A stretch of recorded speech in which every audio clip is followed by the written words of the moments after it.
चारही बाजूने मोठा पाण्याचा जलाशय, पाण्याचा खळखळाट आणि मनाला भावणारी प्रचंड शांतता, वाऱ्यांची मंजूळ झुळूक आणि विविध पक्ष्यांचा मनाला भावणारा किलबिलाट.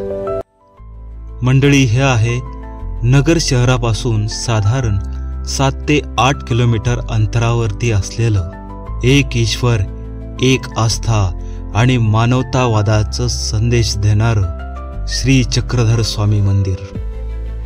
हे मंदिर नगर शहरापासून 7 ते 8 किलोमीटर अंतरावर असलेल्या पिंपळगाव माळवी येथील एका मोठ्या जलाशयात आहे. महानुभाव पंथाचे संस्थापक श्री चक्रधर स्वामी यांचं असलेलं हे मंदिर एक आस्था केंद्र तर आहेच, शिवाय नगर जिल्ह्यातील फार महत्त्वाचं पर्यटन केंद्र म्हणावं लागेल. मंडळी, हे मंदिर पाण्यातच का आहे? इथे या मंदिराची स्थापना का केलेली असावी? या मंदिराचा आणि श्री चक्रधर स्वामींचा नेमका संबंध काय? या सगळ्या प्रश्नांची उत्तरं या व्हिडिओमध्ये मी तुम्हाला देणार आहे. आणि सर्वात महत्त्वाचं म्हणजे या मंदिराचा स्थापनेचा जो इतिहास आहे तो साधारण 740 वर्षा पाठीमागे आपल्याला घेऊन जातो.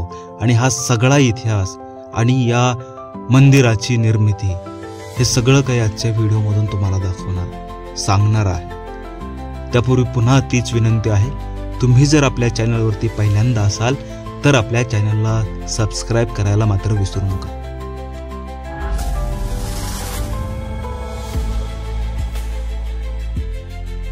नगर तालुक्यातच असणाऱ्या श्री क्षेत्र पिंपळगाव माळवी येथे श्री चक्रधर स्वामी शके 1191 अर्थात इसवी सन 1269 मध्ये आपल्या महाराष्ट्र भ्रमण दौऱ्यात या ठिकाणी आले होते.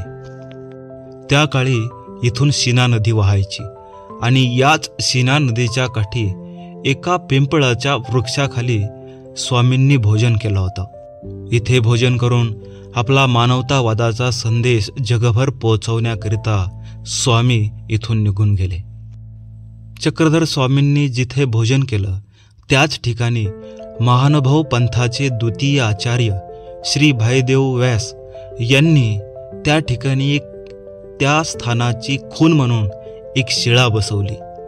त्यानंतर काही वर्षांनी आचार्य श्री कमलाकर मुनी कोठी यांनी देखील या ठिकाणी चिरेबंदी पाषाणाचा एक ओटा तयार केला आणि तीच स्थान स्थापना होय.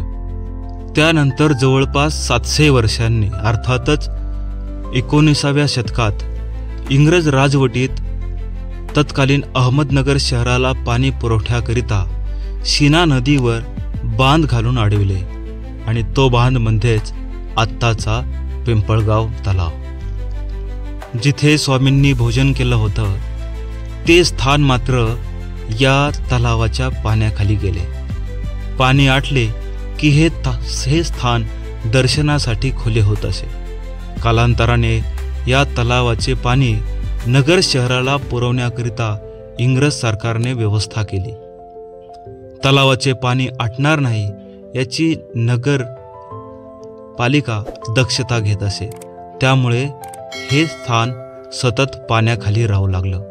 कधी काळी दुष्काळ पडला की पाणी आटत असं, मात्र खूप गाळ साचल्याने स्थानापर्यंत जाता येत नसायचं.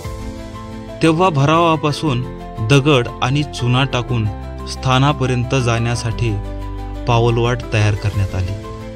काही काळाने तो रस्ता व ते स्थान दोन्हीही गाळाखाली गेलं आणि एक दिवस असा आला की हे स्थान नेमकं कुठं आहे हे सांगणारी माहितीगार व्यक्ती सुद्धा राहिली नाही.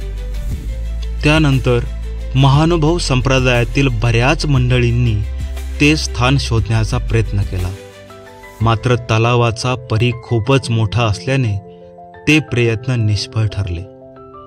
इसवी सन 2010 मध्ये म्हणजेच तब्बल 741 वर्षांनी परमपूज्य श्री मामाजी यांच्या प्रेरणेने व मार्गदर्शनाने, परमार्गाच्या सहाय्याने आणि परमेश्वर कृपेने तसेच परमपूज्य ईश्वर काकाजी अर्थात अतुल मुनी काकाजी च्या 3 वर्षाच्या अथक प्रयत्नाने या स्थानाचा शोध लागला आणि पुढे याच भव्य दिव्य अशा मंदिराची या ठिकाणी नव्याने स्थापना करण्यात आली।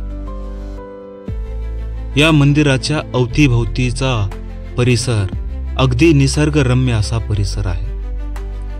नगर जिल्ह्यातून विविध तालुक्यातून पर्यटक मंडळी या ठिकाणी दर आठवड्याला भेट देण्यासाठी येतात, तेही मोठ्या संख्येने। याशिवाय महानुभव पंथातील मान्यवर मंडळी देशभरातून इथे दर्शनासाठी येतात। हे ठिकाण आस्थेचं केंद्र तर आहेच, शिवाय एक पर्यटन ठिकाण म्हणून देखील फार प्रचलित होताना दिसत आहे। कधी या भागात आले तर नगरपासून साधारण 7 किलोमीटर अंतरावरती हे ठिकाण आहे, इथे भेट द्यायला विसरू नका। आणि अशाच ऐतिहासिक प्राचीन व्हिडिओ पाहण्यासाठी आपल्या चॅनलला सबस्क्राईब करायला विसरू नका। लवकरच भेटूया एका नवीन व्हिडिओमध्ये। तुर्तास आज इथेच थांबूया। धन्यवाद।